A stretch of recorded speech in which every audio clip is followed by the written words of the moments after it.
Caverna não é o seu lugar. Esse é o tema da nossa palavra nessa tarde de encerramento. Quero convidar você a abrir a Bíblia lá no livro de Reis 19. 1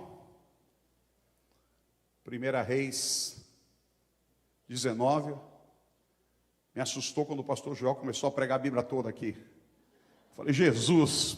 Aí quando ele entrou em Elias, eu falei, Senhor, amarra ele, não deixa ele falar de Elias. Mas ele continuou falando. Ele vai acabar comigo. Vai acabar comigo. Vai pregar tudo que tem aí de Elias, né? Não vai sobrar nada para mim, né? Mas aí depois eu acho que ele se lembrou que eu ia falar um pouquinho, né? E aí se conteve, né? Glória a Deus. 1 Reis 19. Me compliquei aqui um pouquinho aqui. Glória a Deus. A partir do verso 1, Acabe contou a Jezabel tudo o que Elias havia feito, incluindo o modo como havia matado todos os profetas de Baal.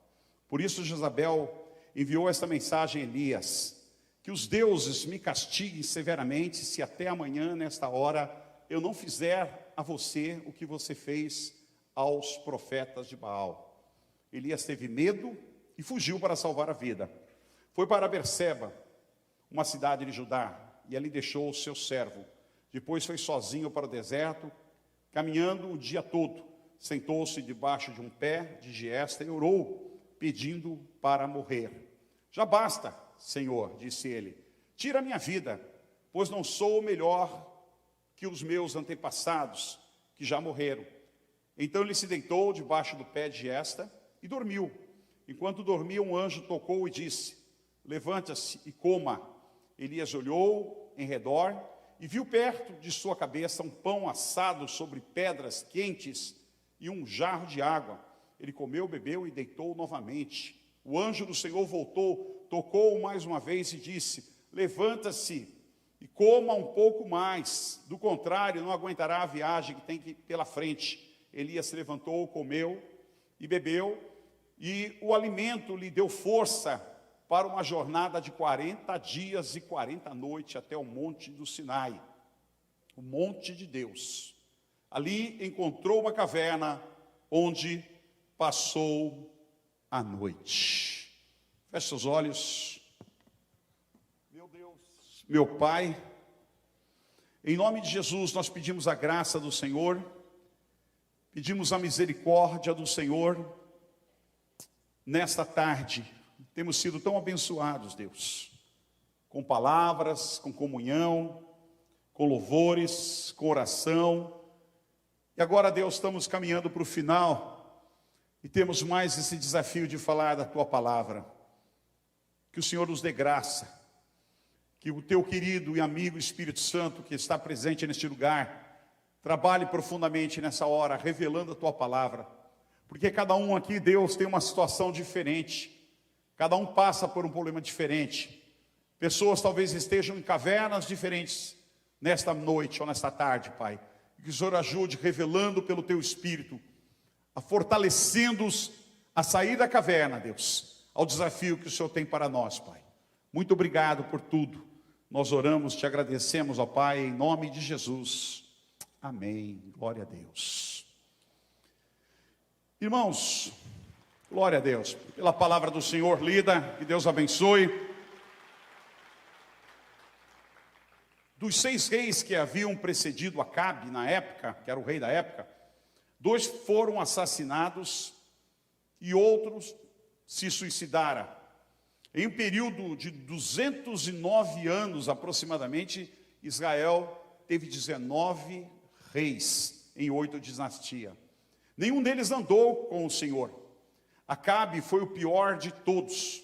Casou-se com uma mulher, chamada Jezabel. Jezabel significa casta. Era fenícia, admiradora de Baal. Trouxe consigo 450 profetas de Baal e mandou fazer um templo de adoração a Baal. Jezabel era assassina, feiticeira, mandona. ela introduziu o culto a Baal e matou os profetas de Deus, quase exterminou o sacerdócio e o culto ao Senhor Jeová naqueles dias. Tinha mandado matar Nabote, que era o dono de uma vinha, a qual Acabe ficou apaixonado pelaquela vinha e queria comprar de Nabote. Nabote não quis vender, então Acabe chegou em casa todo deprimido, caiu na cama, começou a chorar, um bedeão, né? E aí a mulher foi lá, deixa comigo que eu resolvo isso. E armou um plano, um monte de mentira, mais ou menos como tem no Brasil, né? E mandou matar o Nabote, que era um homem inocente, um homem trabalhador, um pai de família, para poder se apoderar da vinha dele. Deus, por toda essa situação de iniquidade, de pecado, de sujeira, de idolatria, Deus fechou os céus por 3 anos e meio sem chover. O povo ficou pobre, o povo teve fome, nem os próprios cavalos de Acabe, que ele tinha cavalos de raça caríssimos, hoje cavalos aí que custam milhões, né? Ele já tinha algum daqueles cavalos. Os cavalos estavam passando fome e morrendo porque não tinha água nem comida. Tal foi a escassez sobre a face da terra. A coisa foi seríssima, né? Porque o povo estava no pecado, na rebeldia, na feitiçaria, no satanismo, e até que Elias vai e desafia os 450 profetas de Baal, aquela história linda, a qual que aquele que é o Deus verdadeiro faz descer fogo do céu. Os profetas não conseguiram, porque Baal não existe, é um ídolo, mas o Deus criador dos céus e da terra atendeu a oração de Elias e desceu o fogo do céu e consumiu o altar, lambeu a água, comeu o sacrifício, né, sumiu com as pedras, arrasou tudo que tinha ali de sacrifício e mostrou que era lá Deus. E aí então Elias pegou na espada junto com os homens de Israel e exterminaram, mataram os 450 profetas de Baal. Pois fim. No entanto, Acabe, sai dali, a primeira coisa que vai fazer é contar para Jezabel tudo que Elias tinha feito e como ele matou os 450 profetas de Baal. Bom, gente, então aí inicia um pouquinho a nossa mensagem. Primeiro, o dia mau, ele existe, o dia mau, ele vem. E Elias, depois de uma grande vitória, imagine, uma vitória acapachante dessa, uma vitória dessa que a gente vibra, né, em ver um negócio desse. No outro dia ele tinha uma notícia ali no seu WhatsApp, gente piscando ali, né? E era Jezabel dizendo, por isso Jezabel mandou mensageiros a Elias para dizer que os deuses me castiguem com todo rigor, caso amanhã, nesta hora, eu não faça com a sua vida o que você fez com a dos meus profetas. Então o dia mau existe. E aquilo então pesou. Era uma mulher perigosa, uma mulher que matava mesmo, uma mulher que sangrava, uma mulher que exterminava, que torturava, que tinha poderes. E Elias, então, ali ele ficou abalado. Devemos entender, irmãos, que o dia mau existe e devemos estar preparados. E Efésios 6,13 fala sobre isso. Tomai a armadura de Deus para resistir no dia mau. Esse livro, irmãos, que está lá atrás, ele fala exatamente sobre isso, sobre estar preparado com as suas armaduras, né? E ali a gente descreve armadura por armadura, né? Como o cristão tem que ter, porque o cristão hoje, ele é muitas vezes insano, desculpe a palavra, ele é imprudente, né? Tem um homem de Deus que escreve muito, agora me faltou o nome, e ele fala mais ou menos isso, que o cristão, ele sai da cama, ele desce para ir trabalhar, e ele é comparado àquele homem que vai trabalhar, que não escova o dente, que não penteia o cabelo, que mal põe essas roupas e sai para a rua sem se preparar. E muitas vezes nós somos assim, nós saímos de casa, não nos preparamos para sair de casa, não nos revestimos com armadura, não pedimos para Deus ir na frente nos dando direção, calar a boca dos leões, as armadilhas, as ciladas que o diabo prepara para nós.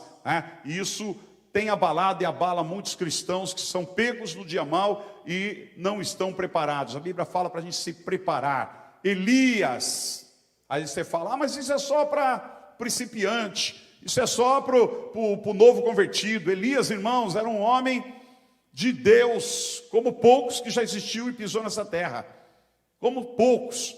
E no entanto, ele não se preparou para o dia mau. E quando o dia mau chegou, ele não conseguiu resolver a situação dele, ele não conseguiu se equilibrar diante daquela situação. E Elias então toma decisões erradas. Primeira decisão, ele foge. Elias foge para o deserto. Simplesmente corre para o deserto. Deserto não é lugar de chegada, e sim de aprendizado. Ninguém gosta de ir para o deserto. Se eu perguntar, irmãos, quantos aqui? O pastor Joel perguntou, né? Quantos estão prontos para morrer? Ninguém levantou a mão, né? Mas se eu perguntar quantos aqui querem ir para o deserto, talvez poucos levantem as mãos. Um pouquinho mais do que a pergunta que o pastor Joel fez, né? Mas a maioria não quer ir para o deserto. A maioria quer ir para o céu, quer estar na bênção, quer estar em Jerusalém, quer ver o fogo queimar. Deserto não é lugar de chegada, é sim lugar de aprendizado. É lugar que Deus te leva para você aprender. Quando estamos no deserto, não estamos no controle de coisa alguma. No deserto você não tem controle de nada, meu irmão. Tu olha para um lado, para a direita, para a esquerda, para cima, para baixo, você não vê nada, não tem nada. Você não consegue ter controle da tua vida. O deserto treinou Davi em lealdade tão profunda que seria impossível a quebra de um juramento. Davi é esse homem leal, ele tem esse espírito de lealdade que foi pregado hoje. Davi fez do deserto o seu refúgio. Ele usa esta palavra refúgio 37 vezes no Salmo. É o homem que mais usa a palavra refúgio. Por quê? Porque ele morou no deserto, e o deserto era o seu refúgio. Interessante que coisas boas podem acontecer no deserto. Os salmos mais abençoados que nós temos na Bíblia são escritos no deserto, são cantados no deserto, são salmodiados no deserto. Então, do deserto pode vir coisa boa quando você está em sintonia com a presença de Deus. O deserto traz respostas para perguntas que o homem nem ainda está pronto para fazer. É isso que acontece quando você vai para o deserto. E aqui nós vemos o Elias no deserto, mas não preparado. Não preparado. Foi reprovado no deserto. Porque ele tinha o seu ofício, ele tinha o seu ministério, mas ele foi para o deserto para fugir. Ele não foi para o deserto que Deus levou. É diferente quando você vê Jesus, que Jesus foi o quê? Levado pelo Espírito para ir aonde? Ao deserto. É diferente.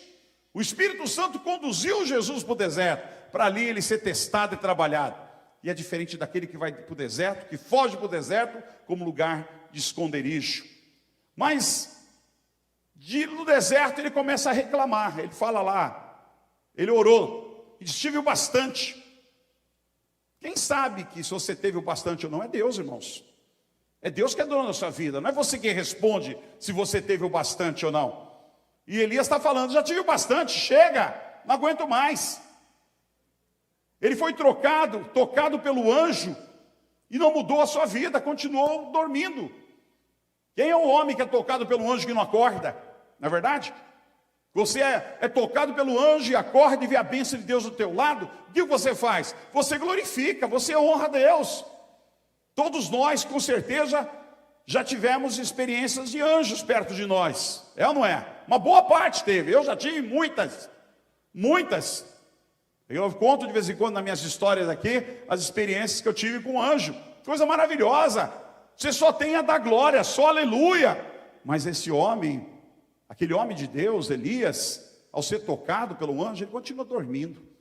Ele não se importa muito que o anjo acordou ele. Ele não se importa muito em saber que o anjo levou pães quentes, com água fresca. Que coisa gostosa, né, irmão? Não sei, acho que você tem esse costume de não chegar em casa assim cansado, ou pela manhã, esquenta aquele pãozinho, sabe, fica quentinho, pega na padaria quentinho, corta ele e passa aquela manteiguinha gostosa, né?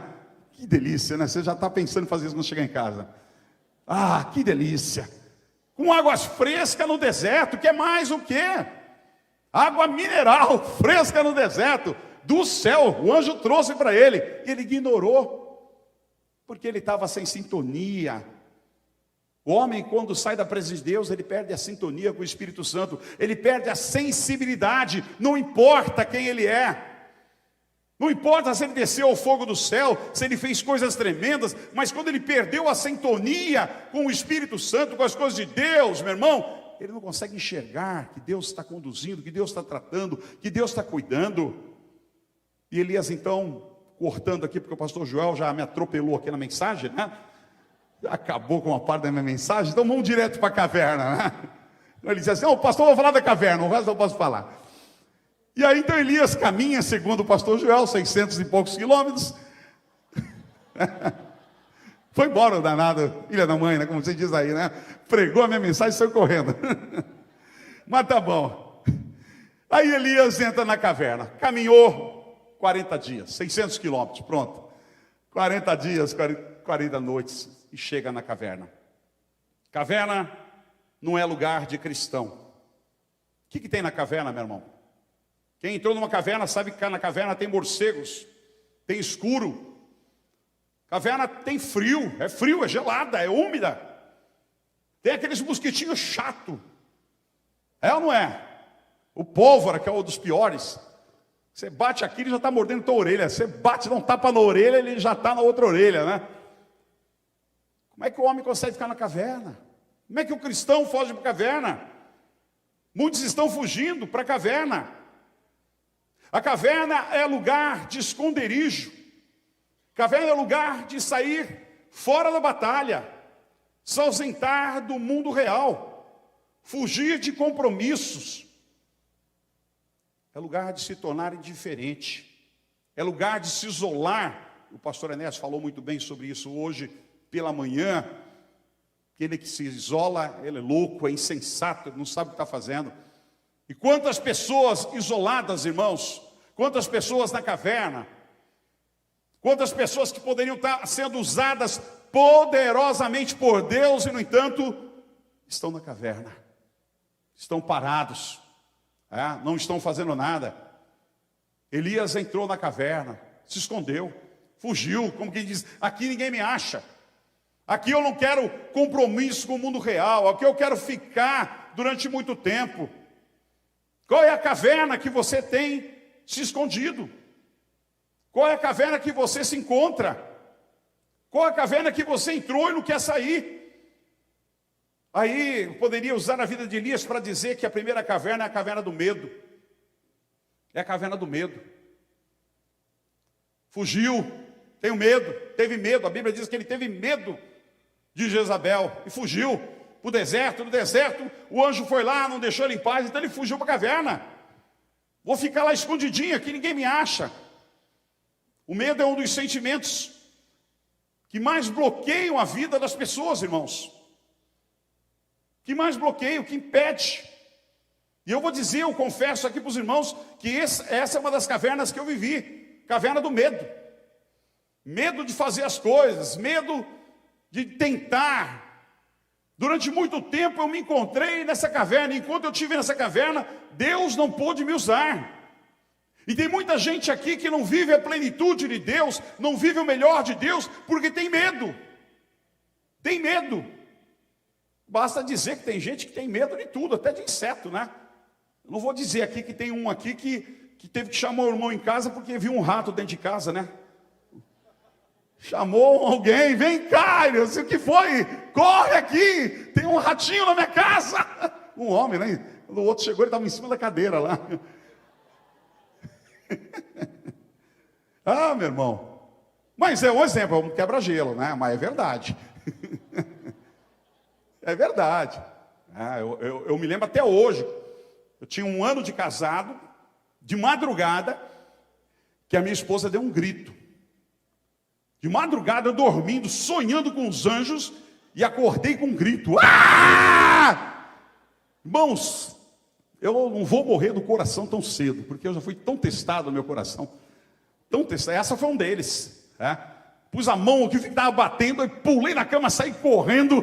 Disse assim: eu devia pegar menos um pau, não sei se tem até alguém dentro de casa aqui, né? Já fui preparado para pular em cima do bandido, sair na mão com ele. Naquele tempo não tinha muita arma não, né? Eu disse: ele vai me dar uma, duas facadas, mas não vai me segurar não. Quando eu vejo ela parada, eu falei: o que aconteceu? Olhei para um lado, não vi o bandido, não vi nada, o que aconteceu? Estava aquele homem, aquele rei que aprontou para o homem de Deus, né? Ficou congelado. Uma lagartixa.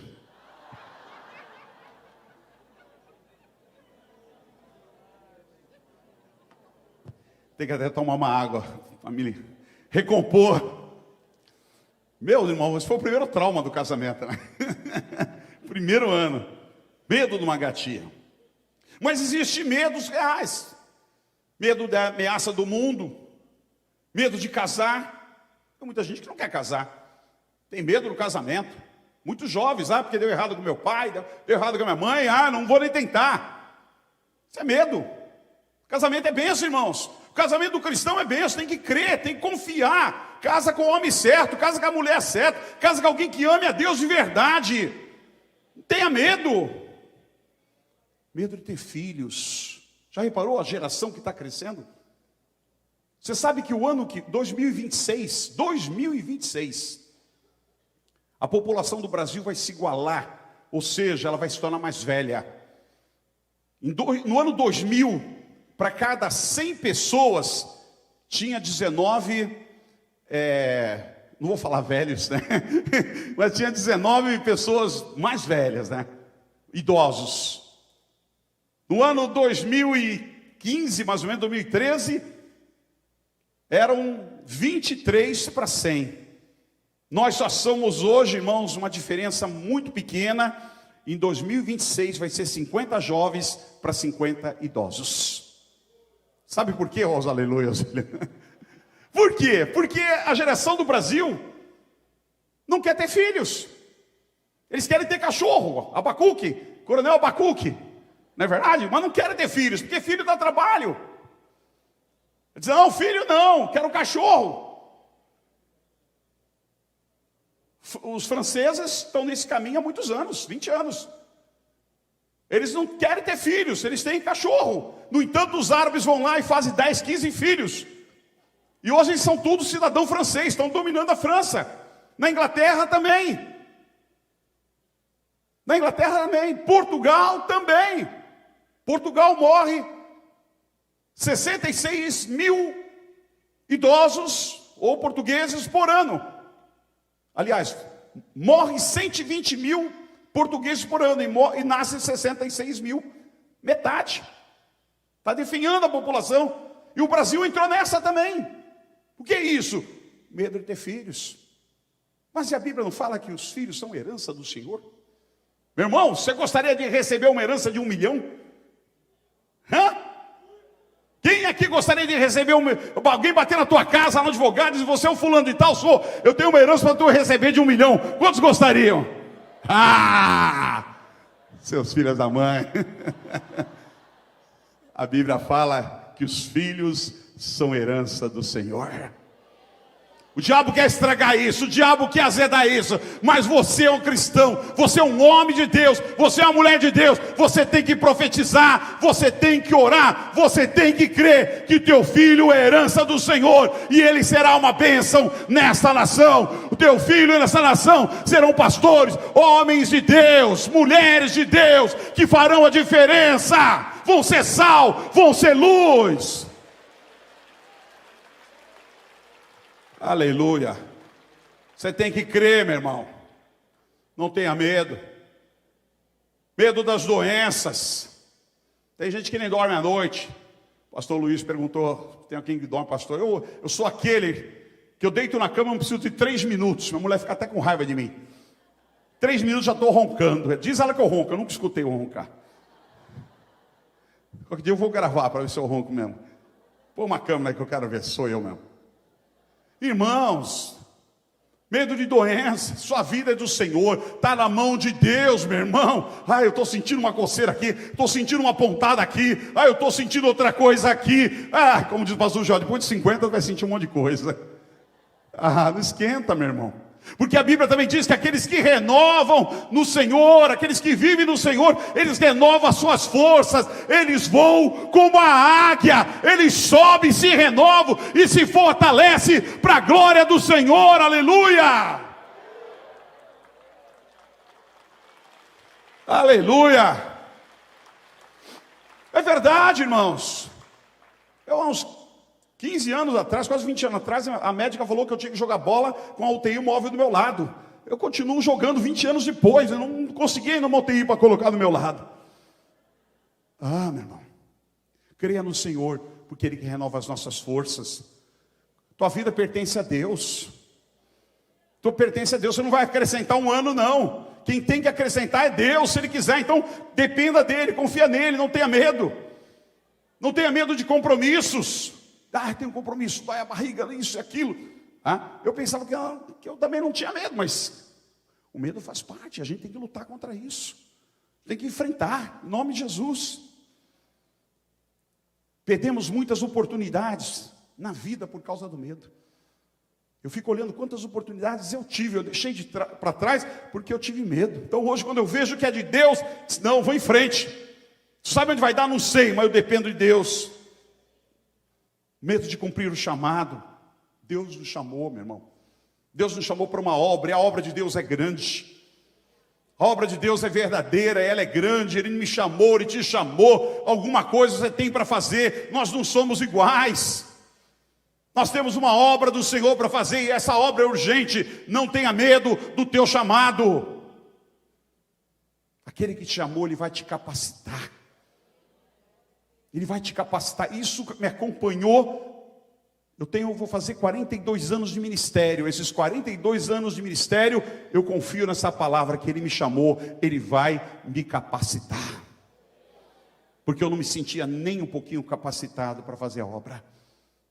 A segunda caverna, a caverna do abandono. Elias abandonou o ministério. Era um ministério profético. Era um ministério próspero. Elias era aquele camarada que chegava diante do rei e apontava o dedo. Era aquele camarada que o rei o consultava, que o rei o temia. Que a comunidade de Israel toda conhecia Elias, que temia ele.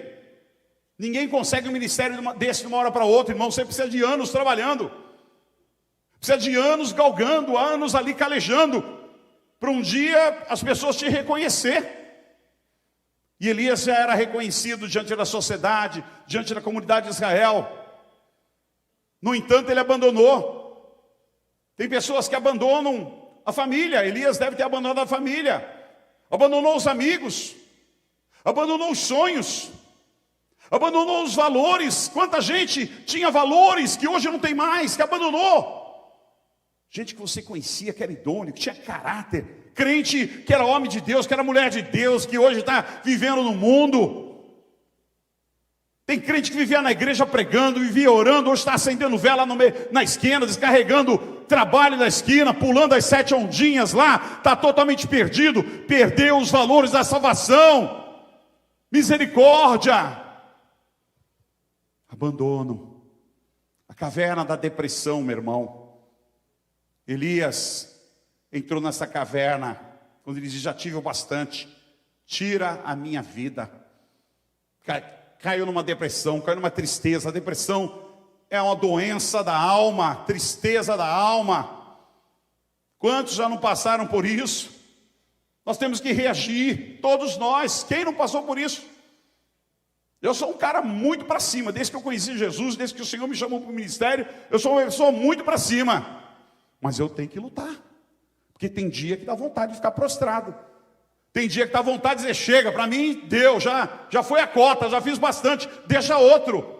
Você tem que lutar contra isso. Por isso que tem a batalha de todos os dias, meu irmão. Porque tu tem que ter, na mente aqui, Jesus, Ele te chamou. Você não está porque quer, Ele te chamou, Ele te alistou, Ele está com você. Levanta, vai para cima, você vai vencer. É como Moisés naquele momento, diante do Mar Vermelho. De um lado ele viu os egípcios chegando com ódio para matá-los. Do outro, os filhos de Israel, de vez de estarem clamando e orando, estavam murmurando e xingando, querendo apedrejar Moisés. E do outro, o Mar Vermelho. O que você faz numa situação dessa? Será que Moisés não temeu? Será que ele não teve medo? Será que ele não disse assim, Senhor, agora eu quero sumir, agora eu quero morrer? Quando ele foi clamar a Deus, que Deus falou para ele, quem se lembra? Por que você clama a mim? Parece que irônico, Deus está perguntando, o que você está falando comigo, homem? O que você está me buscando? Você esqueceu quem é que te chamou? Você esqueceu quem é que te deu autoridade? Você esqueceu quem foi que te tirou lá do deserto, das trevas, te tirou da macumbaria, te tirou da feitiçaria, te tirou do inferno, te tirou das drogas, dos vícios? Você sabe quem foi? Porque você está clamando a mim? tem autoridade na tua voz, tem autoridade nas tuas mãos. Vai e faz a obra. Não temas, vai e faz a obra.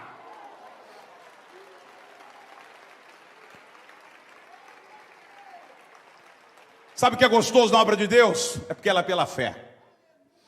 E o Senhor disse, né, que meu servo, ele viverá, o meu justo viverá pela fé. E fé não é sentimento, fé não é ver, fé é o invisível.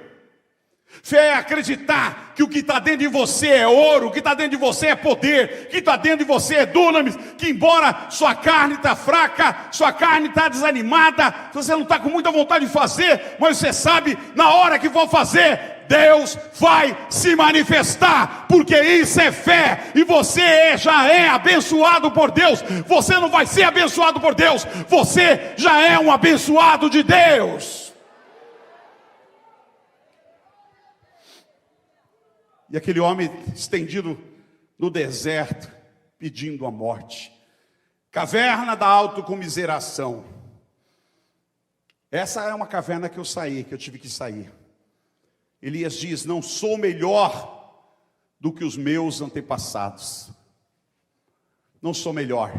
Claro que ele é melhor. Os antepassados dele, você sabe quem é? Algum deles era profeta, alguns deles fizeram fogo cair do céu. Algum deles enfrentou os profetas de Baal. Alguns deles marcaram a sua geração de uma forma relevante. Não. Então ele é muito e muito melhor do que muita gente. Não por ele, mas por Deus. E ele está dizendo, não sou melhor do que meus antepassados. O cara está caído, está quebrado, está sentindo pequenininho. Irmãos, quanta gente se sente assim, eu era assim. Quem sou eu? Quem sou eu? Quem sou eu para falar com o pastor tal? Quem sou eu para falar com... O irmão me abraçou e disse, ai, que bom que abraçou, o senhor é de carne e osso mesmo. Eu falei, irmã, eu tenho mais carne e osso do que você. Olha o meu tamanho, não falta é carne, osso e gordura aqui. Irmãos, nós somos iguais. A diferença é o que está dentro de nós. Se você aceitar o que o diabo coloca na tua frente, você aceitar o que o diabo coloca no teu ouvido, você aceitar o que as pessoas dizem, você para. É nessa hora que você tem que ter a visão do pastor Luiz que falou que ele é japonês. Olha para frente. Olha para o autor e consumador da tua fé. Não olha para a direita nem para a esquerda. Vai para frente, porque é na frente que Deus está.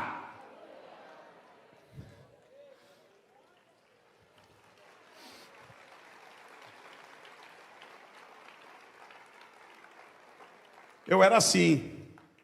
Sabe como é que isso entrou no meu coração? Eu venho de uma família, irmãos, onde tenho 5 irmãos, 5 comigo. Meus irmãos, tido pelo meu pai, qual meu avô na época, já era professor da faculdade, diretor da faculdade aqui em Santos, com 3 faculdades.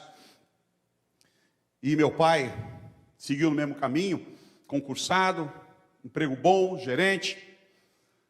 E meus irmãos, da mesma forma, iam para a escola, era 10, 9,7, 9,8, 9,9. Se tirasse um 9, eles caíam em depressão. Não podia tirar 9. E eu, que tinha o nome do meu pai, tinha uma letra horrível e feia, e tirava 5 de montão. Porque 5 era nota suficiente para passar de ano. Então eu dizia assim, eu só preciso tirar 5. Então meus irmãos passavam o dia estudando, e eu passava o dia jogando bola, empinando papagaio, jogando bolinha, correndo pelas ruas, brincando. E aí então até eu consegui a primeira bomba na 5ª série, eu repeti de ano, irmãos. É histórico, na minha família nunca ninguém repetiu de ano. E eu repeti de ano na 5ª série. E aí eu ganhei o apelido de burrão. Eu fazia o burrão da casa, e meus irmãos em coro, burrão, burrão, burrão. Era terrível viver naquela casa, né? Ninguém podia pisar na bola ali, que meu pai comandava o negócio, né? E aquilo foi pesando, e foi ficando. E durante muito tempo eu acreditei mesmo que era o burrão da casa, né? Escrevia errado, fazia errado, não tirava o suficiente para passar, quase não passava. Era um sufoco, irmão. Você vai acreditando. Você não vê uma coisa, que aquilo vai entrando na tua vida. E que até então, quando você está na sua casa, você é adolescente, jovem, está tudo bem, mas um dia você vai ser homem, um dia você vai ser mulher, um dia você vai ter a tua casa, um dia você vai ter que comandar a tua família, e isso vai te atrapalhar um bocado. Então essa foi uma caverna que eu tive que sair. Sabe, entender que eu não era menos do que eles. Entender que não, que Deus, eu era diferente deles. Deus me chamou para ser diferente deles, como sou até hoje. Mas isso não significava que eu tinha o título de burrão, pelo contrário. Como dizia minha mãe, dizia, se vocês têm a sabedoria, vocês têm a inteligência do homem, teu irmão, ele tem a sabedoria dos céus. Minha mãe sempre falava isso para eles. Vocês podem ter a inteligência do homem, mas teu irmão, ele tem a sabedoria dos céus. E isso faz toda a diferença, irmãos. Então entenda uma coisa, que aquilo que te abate na tua alma, aquilo que te prejudica, aquilo que te impede de passar barreiras, que te mantém dentro de uma caverna, em nome de Jesus, nesta tarde eu quero dizer para você, você pode vencer isso pelo Senhor. Você pode se levantar e saber que você é um filho de Deus, é um homem, é uma mulher amada, e que Deus tem sabedoria, e que Ele derrama sobre nós a sua sabedoria, a sua graça e a sua habilidade. Aleluia!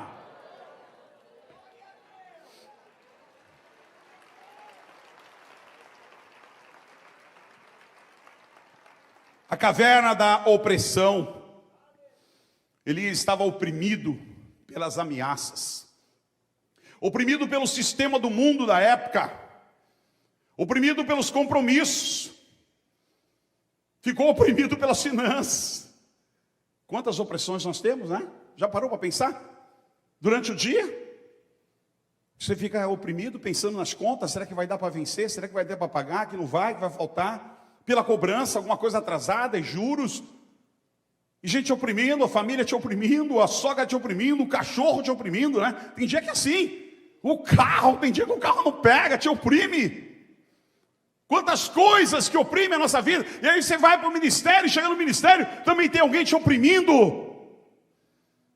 Ah, meu irmão, em nome de Jesus, Deus te chamou para vencer. Deus te chamou para vencer essa caverna, para sair da caverna da opressão, porque o Jesus já levou toda a tua opressão na cruz. Você é livre, como diz a palavra de Deus. Você é livre em Jesus. Você é livre, conhecereis a verdade, e a verdade vos libertará. Aleluia. Você é livre para Deus. Você é livre para servir o Senhor com as tuas forças. As cavernas da desculpa. Elias dá uma desculpa para o Senhor. Ah, Senhor, só eu fiquei. Só eu fiquei. Estão tentando me tirar a minha vida. Estão tentando acabar comigo. Não sobrou ninguém. Caverna da desculpa. A religiosidade nos leva a dar desculpas. Todos nós temos desculpa. E você pode facilmente dar uma desculpa para o seu pastor. Você pode dar uma desculpa para a sua família, para a mulher, para o marido. Mas e a desculpa que você dá para Deus, qual é? Porque Ele conhece o teu coração, como diz o Salmo 139, que o Senhor conhece a profundeza da tua alma. Que antes de você abrir a boca, antes de você pensar em abrir a boca, Ele já sabe que isso vai falar. Que desculpa você dará para Ele? Elias tentou desculpar e o Senhor diz, não é verdade. Tem 7.000 que não dobraram o joelho para Baal, para Jezabel. Quantos cristãos que se alojam nessa caverna e passam a vida toda dando desculpa, não querem crescer, não querem lutar na obra de Deus. Não é verdade? Tinha um pastor, quando ele perguntava, e aí pastor, como é que está, Nilton? Conta um pouco da história. Eu começava a contar do que está acontecendo aqui na Baixada. Aí ele falava assim, chegava num momento que ele falava, para, só de você me falar eu já estou cansado. Eu falei, meu Deus amado, eu tenho que aguentar isso, né?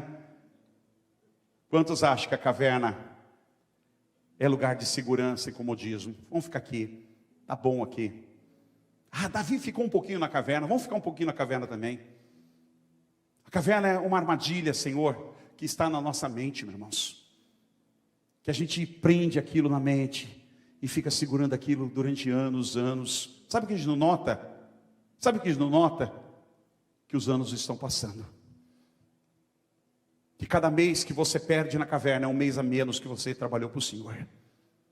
Que cada ano que você fica na caverna é um ano a menos que você se rendeu para Cristo. E a gente tem desculpa, o marido, é a mulher, é o trabalho, é o cachorro, é o tempo, é o clima, é a chuva, é o carro. Meu irmão, não falta desculpa. Mas a verdade é que o tempo está passando. E que sempre vai ter uma desculpa atrás da outra para não fazer a obra de Deus. Porque na verdade nós estamos acomodados na caverna. A caverna do ressentimento. O que é ressentimento? É tornar a sentir dor. A gente fala, uma pessoa ressentida. O que é uma pessoa ressentida? É uma pessoa que sempre sente dor. Sempre sente dor. Mágoa guardada. Talvez de uma ofensa. Um mal que ela recebeu. Que não foi tratado. Tudo o que houve para aquela pessoa cai mal. Né? A pessoa fala uma palavra, a pessoa já torce a tua palavra. Ele falou para mim isso. Na verdade, tem coisa que você não pode nem pregar. Tem coisa que você não pregar. Tem pastor que prega. Qual é o pregador que já não viu isso? O senhor pregou porque o senhor conhecia a minha vida. Tem gente que vem na igreja aqui, entra pela primeira vez. Já aconteceu de eu estar pregando aqui e depois chegar lá fora e falar para a mulher: você contou a minha vida para o pastor? O que é isso? Uma pessoa ressentida, que acha que tudo que é para ela. E tem aquela conversa que você está falando com alguém e diz: isso foi para mim, você falou para mim isso. Como é que a gente vai fazer a obra de Deus com ressentimento? Como é que o Espírito Santo vai ser derramado? Como é que você vai ser uma pessoa cheia do Espírito Santo se você também é uma pessoa cheia de ressentimento? Certa vez eu falei para um pastor que ele não era maduro. Ele pareceu: você está precisando amadurecer. Meu irmão, ele virou a cara, foi embora, nunca mais falou comigo e saiu do ministério. Só porque eu falei para isso, foi mais do que prova e atestado que ele não era maduro. Porque só eu falei: você precisa amadurecer. Sabe, o evangelho é guerra, gente. O evangelho é luta. Porque não é contra os romanos que nós não estamos lutando. Não é contra a esquerda que nós estamos lutando. A Bíblia diz que a nossa luta é contra o principado e potestade, é contra os demônios, contra aqueles que vivem nos ares invisíveis que você não enxerga. São contra esses que nós lutamos. Ele sabe muita coisa na sua vida, ele é muito bem informado sobre você. E eu li outro dia que o servo de Deus tem que ter a alma de uma criança e o casco de um rinoceronte. Meu, nem a bala perfura aquilo ali. Tem que ser uma R15 para perfurar. Você tem que ter um casco duro, meu irmão. Sabe por quê? Porque você é servo de Deus. Não tem espaço para mimimi. A sociedade no mimimi não pode estar dentro da obra de Deus. Porque a obra de Deus é sangue muitas vezes, é dor, é choro, mas isso é na carne. Porque a alma jubila diante do Rei dos Reis e Senhor dos Senhores. Porque ninguém pode roubar o que está aqui, a nossa salvação em Cristo Jesus.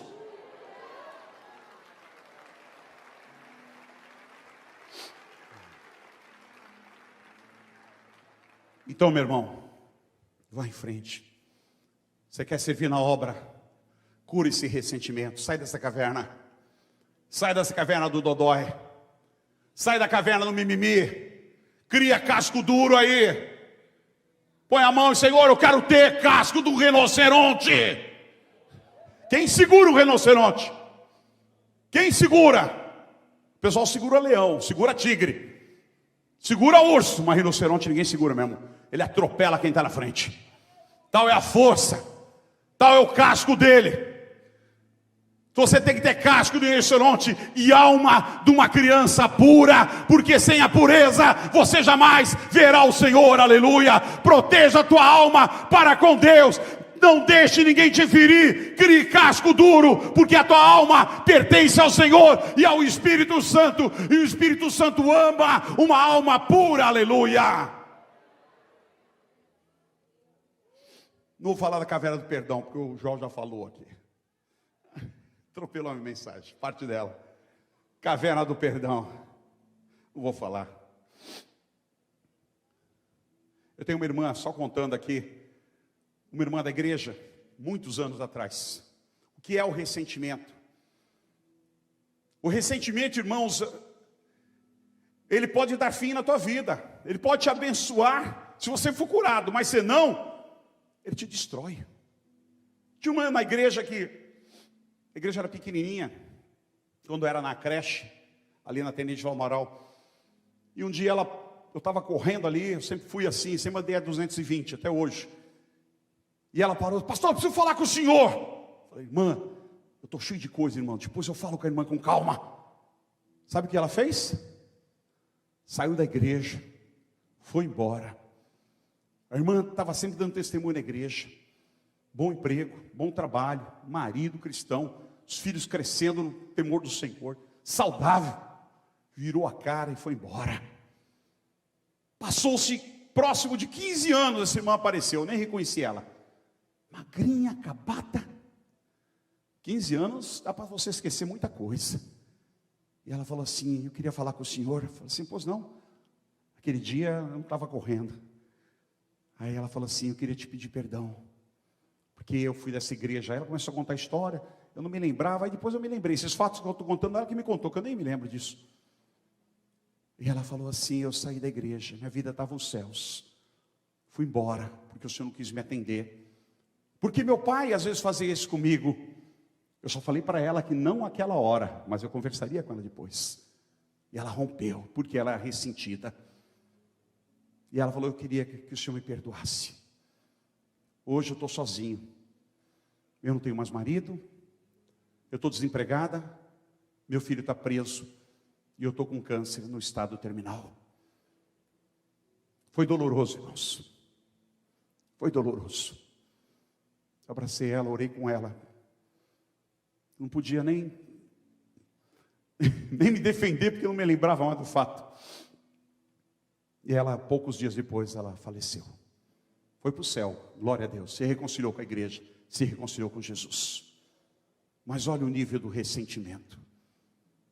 Olha o nível do ressentimento. Sabe, o diabo explora isso, porque são pessoas que estão numa caverna e não saem dessa caverna. Não sai dessa caverna, e ele vai te manter a vida toda nessa caverna.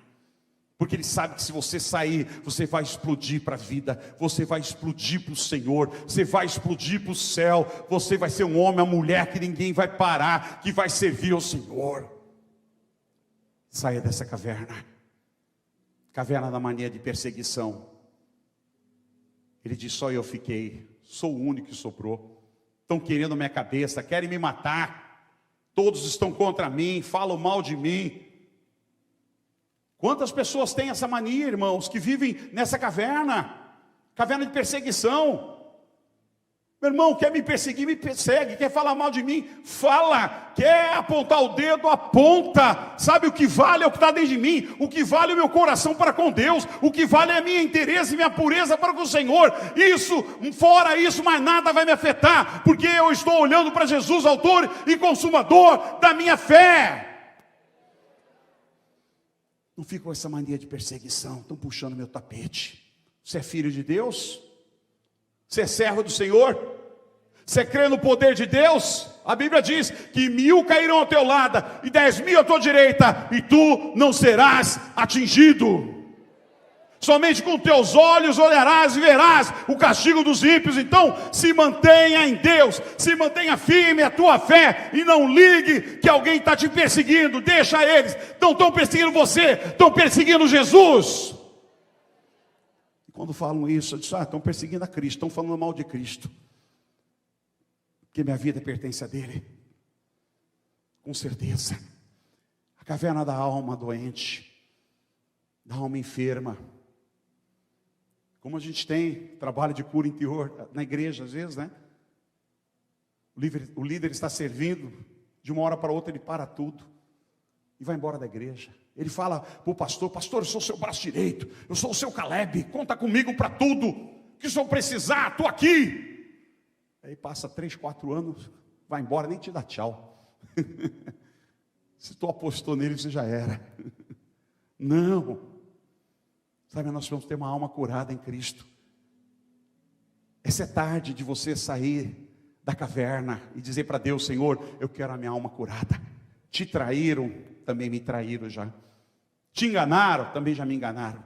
Te passaram a perna, também já me passaram, com dinheiro, com muita grana. Já mentiram para você? Para mim também já mentiram. Já te enganaram? Também já enganaram.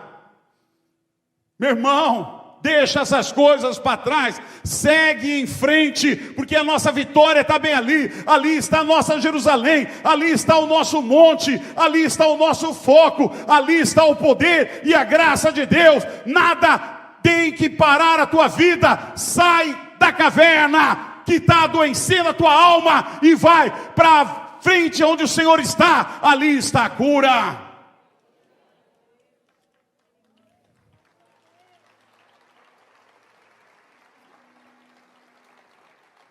Caverna da ansiedade.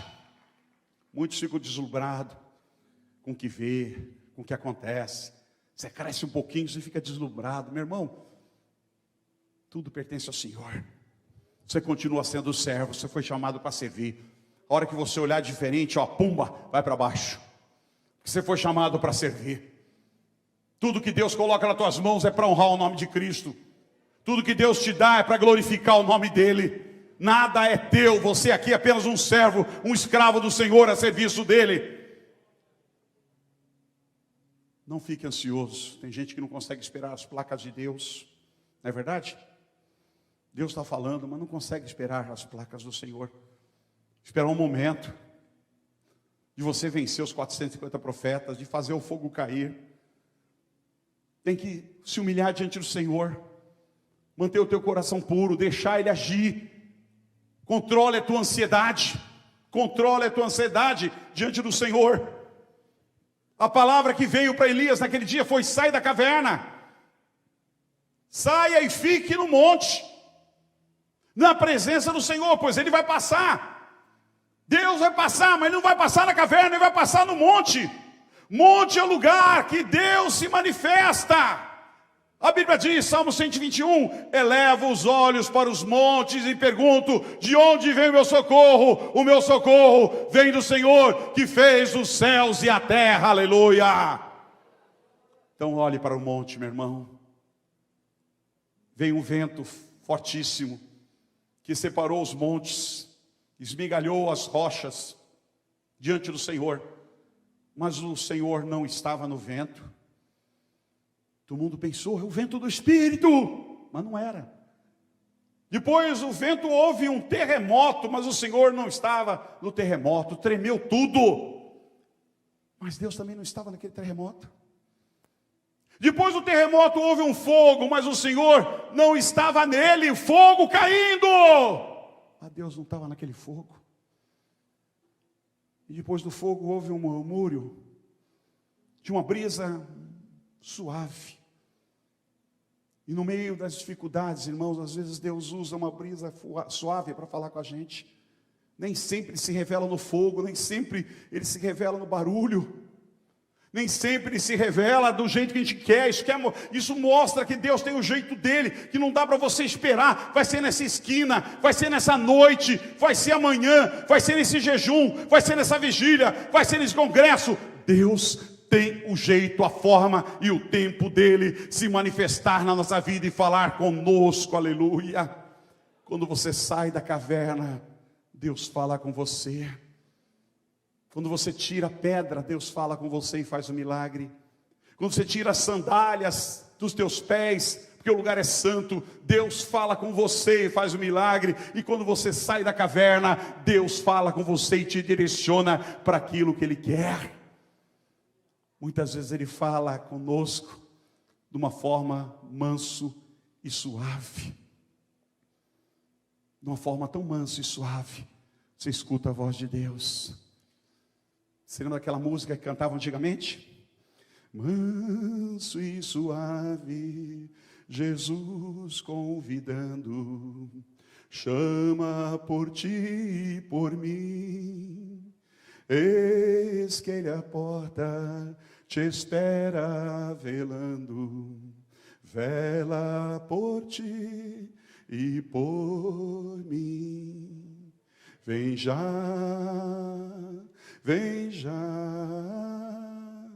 alma cansada, vem já.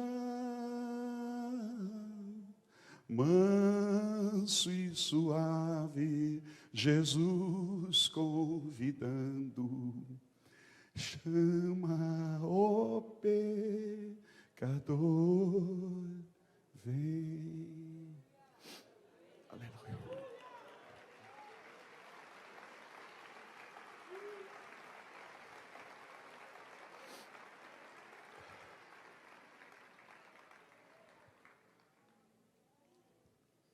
São letras que queimam na nossa alma, irmãos. Porque Deus tem formas de se manifestar. Deus tem forma de falar. E às vezes Ele está nos falando de uma forma tão mansa, tão suave, como falou com Elias. Sai da caverna, Elias, porque Deus vai passar. E quando você sai da caverna, Deus triplica a tua missão. Deus não te dá uma missão, Ele triplica a tua missão. O Senhor disse para Elias: volte pelo caminho por onde você veio. Vá para o deserto de Damasco. Chegando lá, unja Azael, rei da Síria. Meu irmão, os sírios eram inimigos de Israel. E Deus mandou Elias ir lá na Síria e ungir Azael. Depois unja também Jeú. O pastor falou sobre Jeú, da carruagem, né? Que perguntou da lealdade. Unja Jeú, filho de Ninsi, como rei de Israel. E unja Eliseu, filho de Safete, de Abel-Meolá, para suceder a você como profeta. E eu te digo, Jeú matará todo aquele que escapar da espada de Hazael, e Eliseu matará todo aquele que escapar da espada de Jeú. Eu não tenho tempo para falar aqui, mas depois, se você ler a continuidade dessa história, você vai ver que houve uma limpeza em Israel, uma purificação, um avivamento em Israel, depois que Elias cumpriu a missão tríplice que Deus deu para ele. Vai na Síria e unja o rei da Síria, Azael. Depois vai em Israel e unge Jeú, que agora é o novo rei. E depois vai lá para o Eliseu, que anda atrás de você, e unja ele. Faz essas coisas. A missão dele era uma, se multiplicou por 3 depois que ele saiu da caverna. Quando você sai da caverna, Deus te dá uma missão. Deus te dá uma missão. Deus te dá 2 missões. Talvez Deus te dá 3. Quando você sai da caverna, triplica a tua missão, como foi a do homem de Deus. Gideão saiu da caverna e venceu milhares de midianitas com 300 homens, mas ele precisou sair da caverna. E uma das cavernas que ele estava era da autocomiseração também, porque ele fala a mesma coisa do que Elias: eu sou o menor da casa de meu pai. E Deus foi e usou ele. Com 300 homens ele venceu milhares. D.L. Moody saiu da caverna, no meio de dezenas de irmãos, família pobre, vendedor de sapato. Saiu da caverna um dia que encontrou uma frase pregada pelo Dr. Kimbo, dizendo que Deus haveria de usar o homem que pudesse crer no poder dele, na graça dele, que o mundo ainda não tinha conhecido. O que Deus poderia fazer com um homem que se entregasse nas mãos de Deus. D.L. Moody acreditou nessa frase e se entregou nas mãos de Deus, irmãos. D.L. Moody foi o maior ganhador de almas que existiu nesse planeta depois de Billy Graham. Billy Graham, porque ele pregava pela rádio, ele pregava pela televisão, então se multiplicou o número, mas Moody pregava com aquela vozona, um por um, falando a mensagem do Senhor. Tinha alvos de pregar a palavra. Certa vez ele pôs um alvo de ganhar uma vida para Jesus, e estava finando o dia, ele não ganhava uma vida para Jesus. Ele era um cara grandão, com uma barba, com uma voz poderosa, gordão. Saiu na rua, viu um garoto. Garoto, espera aí! O moleque, quando escutou, viu aquele cara grandão com aquela barba, saiu correndo, e Moody atrás dele. O moleque entrou na casa dele, o Moody entrou atrás, o garoto foi para baixo da cama, e o Moody também foi, e olhou no olho dele e disse: entrega a tua vida para Jesus. Vai ver se ele não entregou. O maior ganhador de vidas saiu da caverna. Eu só estou aqui hoje, irmãos, nessa posição que Deus me colocou, porque um dia eu saí da caverna, ou de cavernas, porque também estava preso em muitas cavernas. E esse testemunho só pode ser contado, só é possível, porque aquele homem que hoje está aqui, que era lá, um dia pôde sair da caverna e encontrar uma missão de Deus.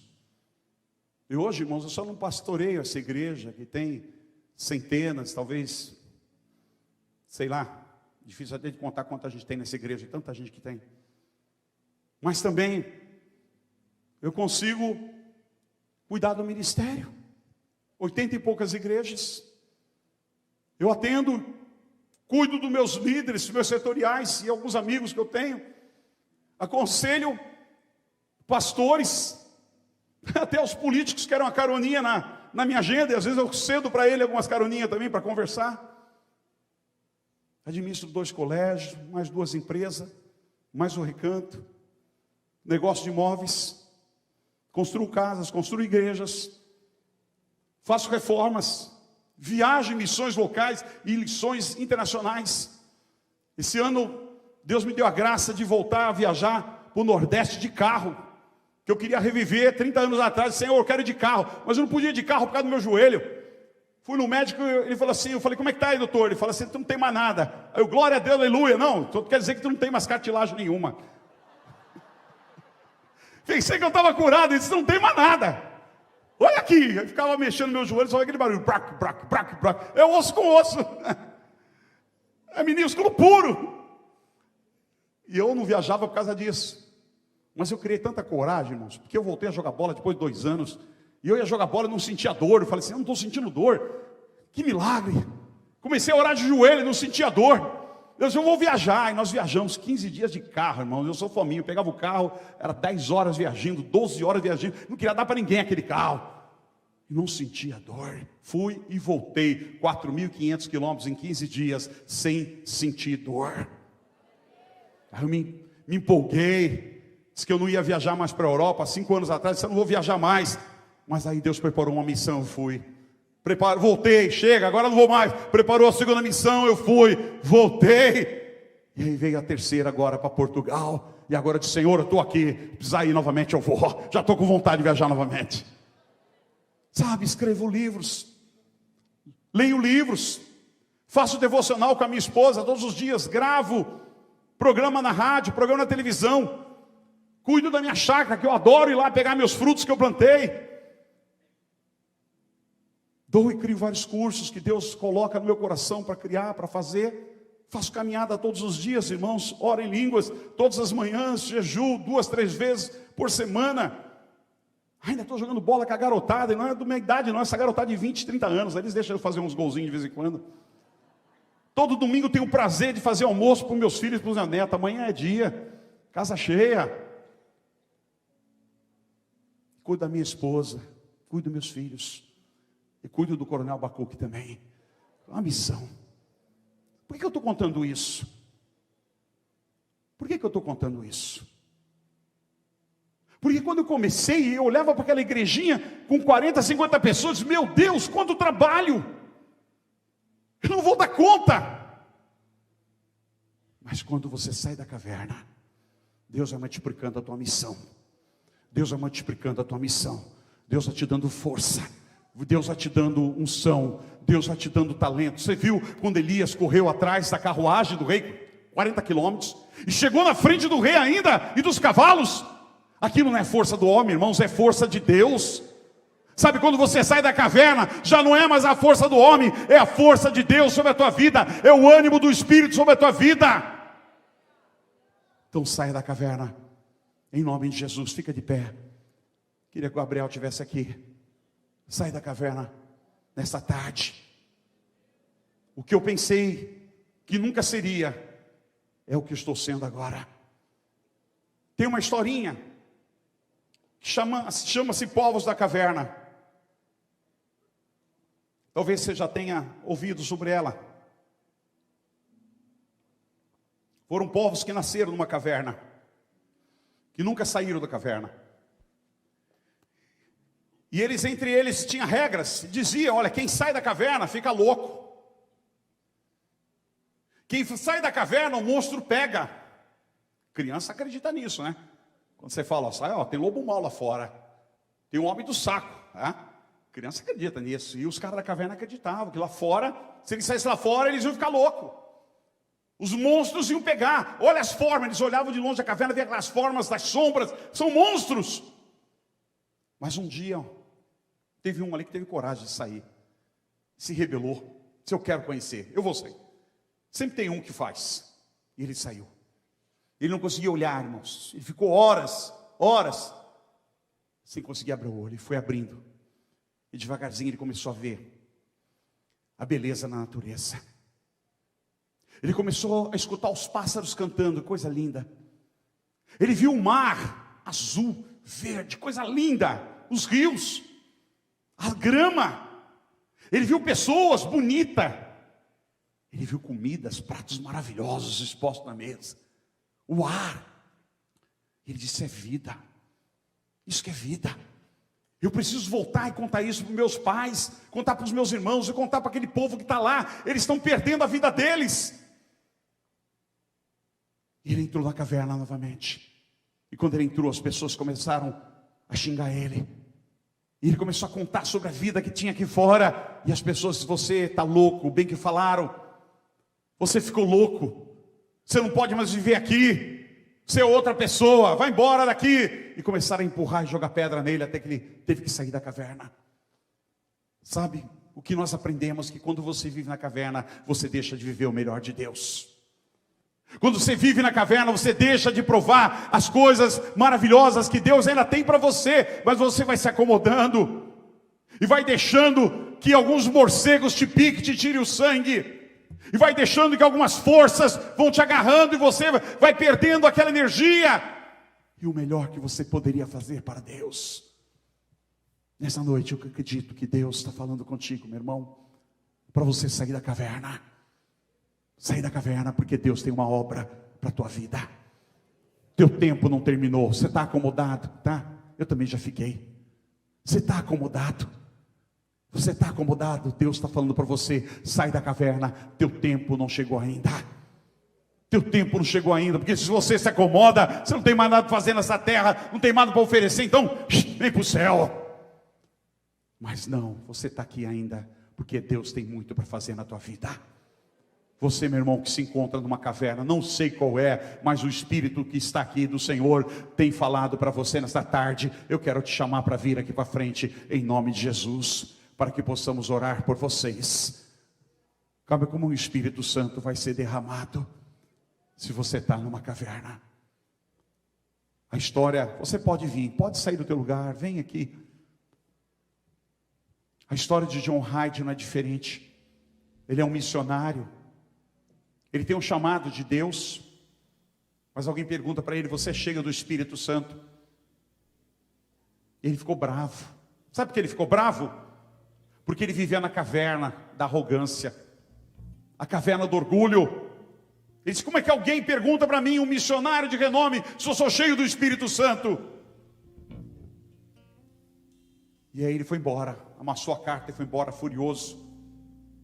O Espírito Santo falou para ele, você realmente é cheio do Espírito Santo? Perguntou para ele. E ele caiu em si, se ajoelhou, pediu perdão a Deus, releu a carta. E disse, não, eu não sou cheio do Espírito Santo. Eu quero ser cheio do Espírito Santo. Ele saiu da caverna naquele dia. Com aquela carta ele saiu da caverna. E a história dele é fantástica. Porque ele foi um homem poderosamente usado por Deus em várias nações. Eram multidões que chegavam a Cristo. Eram pessoas nos seus cultos que se quebrantavam, que choravam, que caíam diante do poder de Deus. Que se arrependiam, que pediam perdão a Deus. As reuniões dele eram um oceano do Espírito Santo, banhando o povo de Deus, quando ele ministrava. Porque um dia ele saiu da caverna e disse, eu quero ser cheio do Espírito Santo. Você quer ser cheio do Espírito Santo? Você quer sair da caverna? É hora, é noite, é momento. Gabriel vai cantar um louvor ao Senhor. Meu irmão, nós vamos fazer um ambiente que já... com certeza está tomado por Deus desde Desde a manhã que nós chegamos aqui, desde que nós chegamos aqui pela manhã, o Espírito de Deus já estava esperando esse momento, esperando esse instante para ministrar na tua vida. Você já pensou se 300 pessoas saíssem daqui revolucionários, saindo da caverna, irmãos, o trabalho que o diabo ia ter? Se mais de 300 saírem daqui dizendo: hoje eu vou ser como Elias, que trabalho Satanás ia ter. Mas nós precisamos do Espírito Santo na nossa vida. E se eu estou na caverna, nada vai acontecer. Mas se eu saio da caverna, eu vou escutar a voz mansa e suave de Deus falando ao meu coração. Aleluia. Vamos criar esse ambiente, todos na presença de Deus, falando com o Senhor. Vamos deixar o Espírito de Deus tomar essa conta desse lugar. Não trave a tua boca, não trave o teu coração. Se solte, se derrame, se derrame, se derrame. Aleluia. Em homens comuns, profetas, reis e discípulos,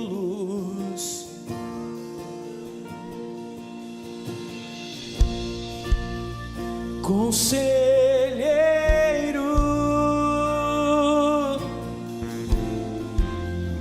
consolador tu és.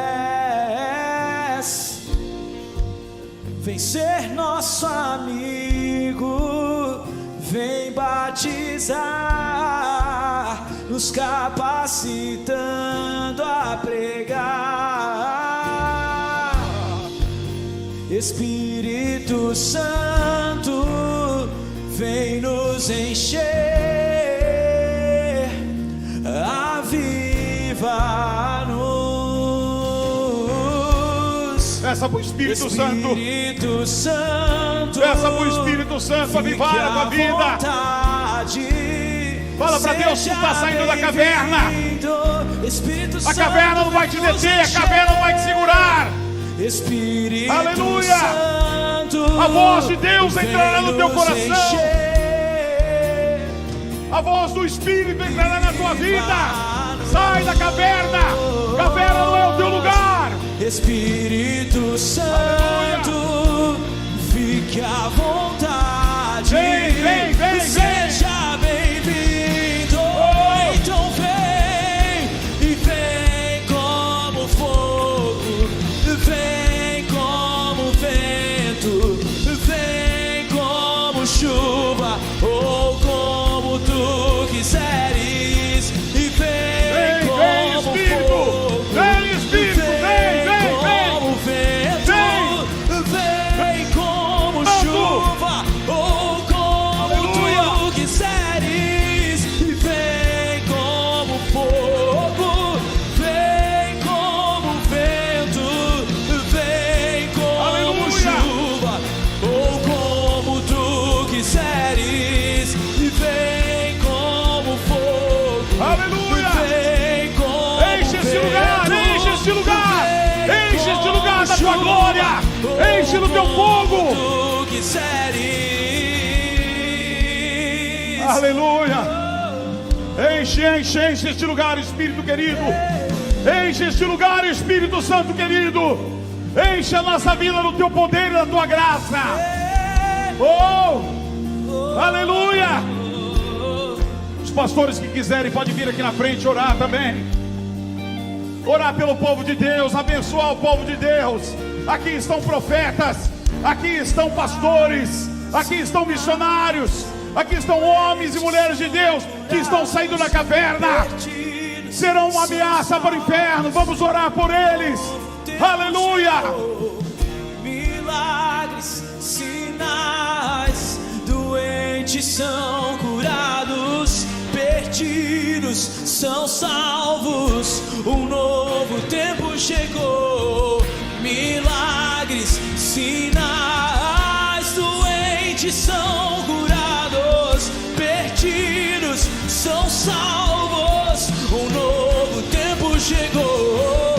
Milagres, sinais, doentes são curados, perdidos são salvos, um novo tempo chegou.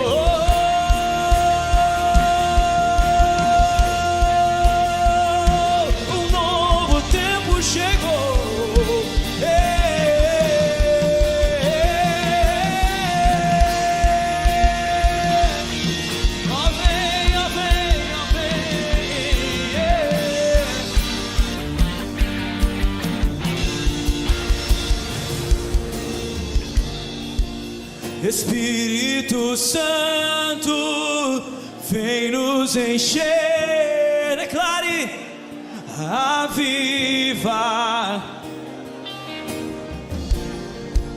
Espírito Santo, fique à vontade, seja bem-vindo. Espírito Santo, Espírito Santo, vem nos encher.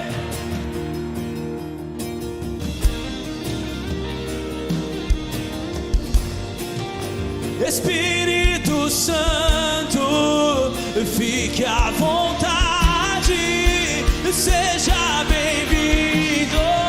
Então vem, e vem como fogo, e vem como vento, e vem como chuva, ou como tu quiseres. E vem como fogo, vem como vento, vem como chuva, ou como tu quiseres. E vem como fogo, vem como vento, vem, ou como tu quiseres. Vem como fogo, vem como vento, vem como chuva. Oh, milagres, milagres, sinais. Doentes são curados, perdidos são salvos. Um novo tempo chegou. Milagres, sinais. Doentes são curados, perdidos são salvos. Um novo tempo chegou. Aleluia, aleluia.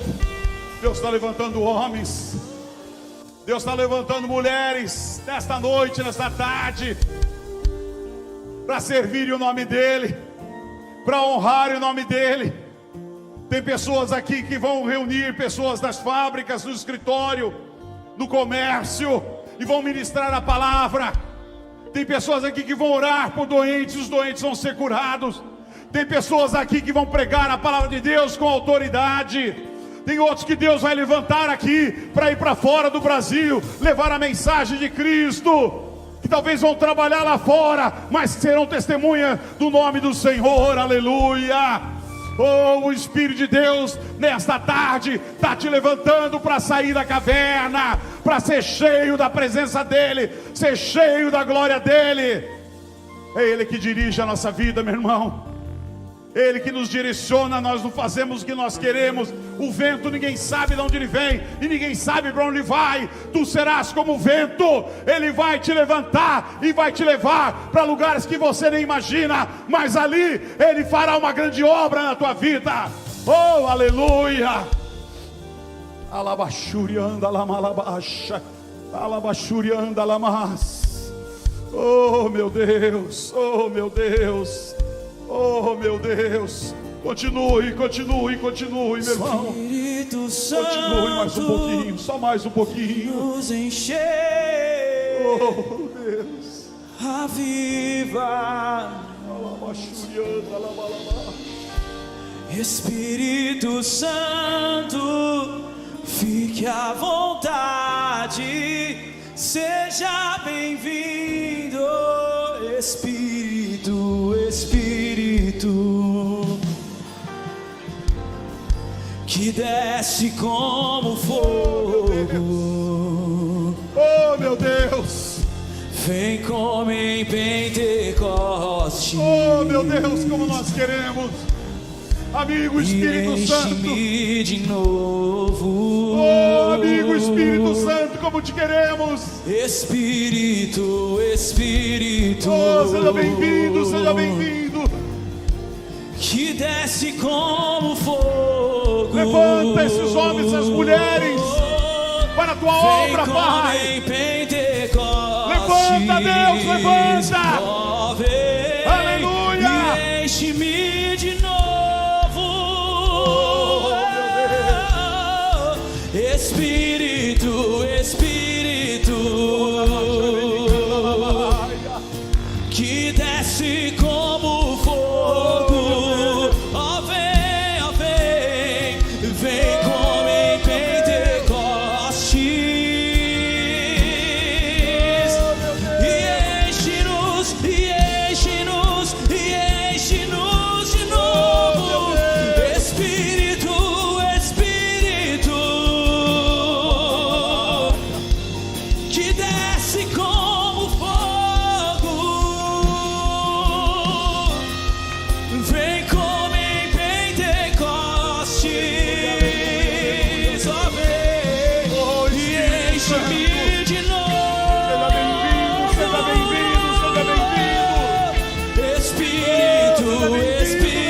Espírito Santo.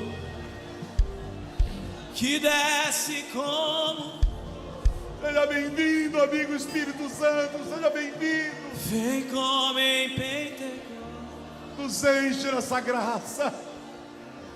Nos capacita Enche-me de com o teu poder, com o poder do teu Espírito para fazer a tua obra, nos Espírito, dando autoridade sobre os demônios, autoridade sobre os principados, autoridade para curar no teu nome, para expulsar no teu nome, autoridade para colocar em liberdade o cativo, autoridade para pregar a tua palavra, autoridade para anunciar o dia da vingança do nosso Deus.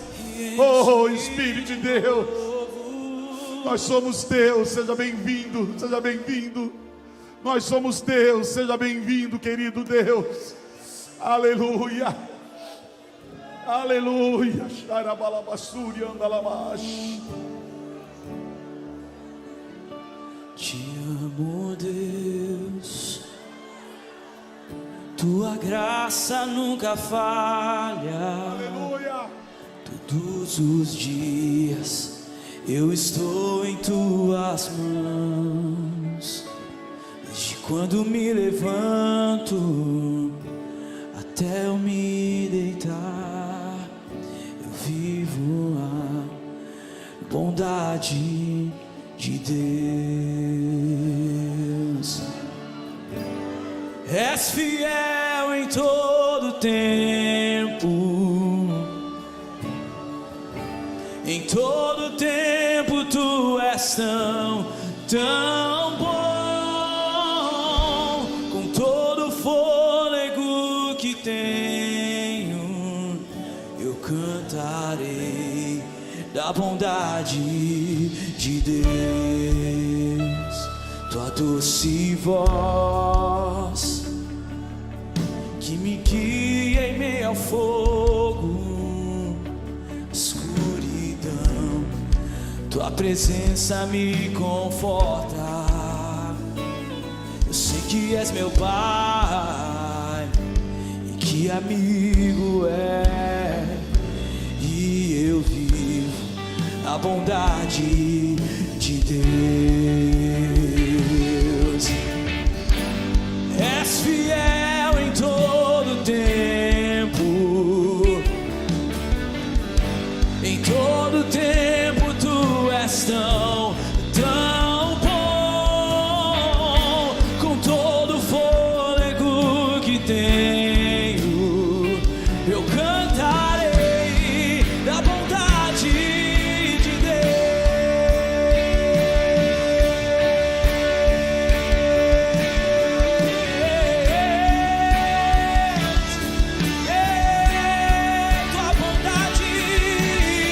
Tua bondade me seguirá, Senhor. Tua bondade me seguirá, Senhor. Eu me rendo a ti, te dou o meu ser, entrego tudo a ti. Tua bondade me seguirá, Senhor. Tua bondade me seguirá, Senhor. Tua bondade me seguirá, Senhor. Eu me rendo a ti, te dou o meu ser, entrego tudo a ti. Tua bondade me seguirá, Senhor.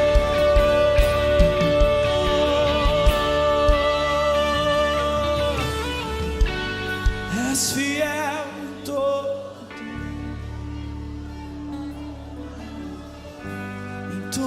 tempo.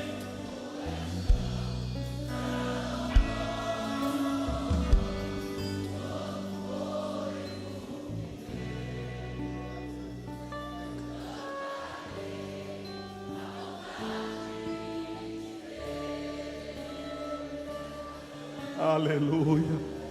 Glória ao nome do Senhor. Glória ao nome do Senhor.